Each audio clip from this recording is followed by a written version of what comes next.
fail at something, you learn that the thing that you failed was not the path or project for you.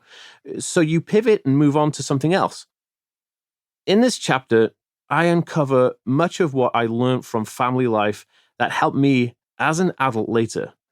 By failing, sometimes hard, I can now show you how growing up in an environment that was not autism friendly actually did me well in the long run. This chapter also covers a lot of insight into feelings and emotions from the dynamic of being different in a family unit. Socializing challenges. As I mentioned, I come from a family of 3 children, and both my parents are happily married together to this day. It was interesting for me growing up, and that made it easy for my struggles to be overlooked. My brother has epilepsy, quite extreme epilepsy, and my sister is atopic, which means they were both in and out of hospital all the time. And, a fun fact, my brother was born with actually 3 thumbs, and that's kind of cool. So here I am, the third born and youngest in my family of 3. With no obvious health issues, this meant I was, well, and still am, the most forgotten about in terms of support. Between my brother's epilepsy and my sister's atopy, which often caused asthma and allergic conjunctivitis and a whole bunch of other stuff for her, my parents were pretty preoccupied. Given this dynamic, it was often hard to find good examples of socializing behavior. My brother and sister got along and played together well, but they are older than me by several years, so we didn't really get to play all that often together. We would randomly play together, but I needed help understanding the games they wanted to play. I couldn't interact with them in a way that they wanted me to because they were talking about stuff that I simply just didn't understand.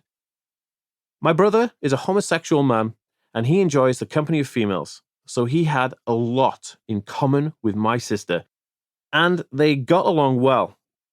This left me with not having a traditional male role model in my house because my dad was always at work. My sister was here, there, and everywhere with my brother, so mainly it was just me and my mum, who isn't the most motherly of people in a nice way. So, how did I handle these socializing challenges? Lego. Everything was okay because I had Lego. Lego is the most amazing thing I've ever seen, and it's my saving grace. If you will, Lego to me was escapism. It was the way I could create a world where I felt safe just by submerging myself in the idea of building something by hand. I loved Lego. I loved making things. I even transposed from just Lego to building things out of wood and electronics. When I was about 8 years old, I adapted some typical kids' army walkie-talkie, handsets that my parents had given me for Christmas.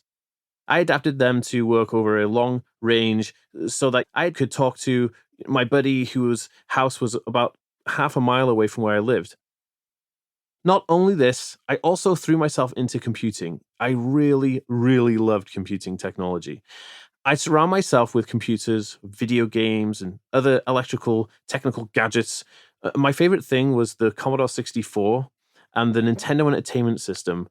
Like Lego, both gave me an escape from reality to a more basic binary understanding of the world. I could compute because back in the early 90s, everything had to be written in code on a Commodore 64, even word processing. Sensory issues. Being the youngest in a family of 3, I always had the second round of hand-me-down clothes, shoes, and toys. I didn't mind having hand-me-down toys because I was given a lot of Lego sets from my brother and his friends whose parents were like, what do we do with all of this Lego stuff we have? I loved having the toys, but I was not too fond of having the clothes because of all of the genes. I have, among all the other things in my life, a diagnosis of sensory processing disorder, or SPD. SPD causes me to have an aversion to certain types of material, including that of the rusty, rigid denim of the old school jeans from the 80s and the 90s. Yuck. Most autistic people have sensory issues even if they don't have SPD. My mother, a self-taught seamstress, used to make clothes, and she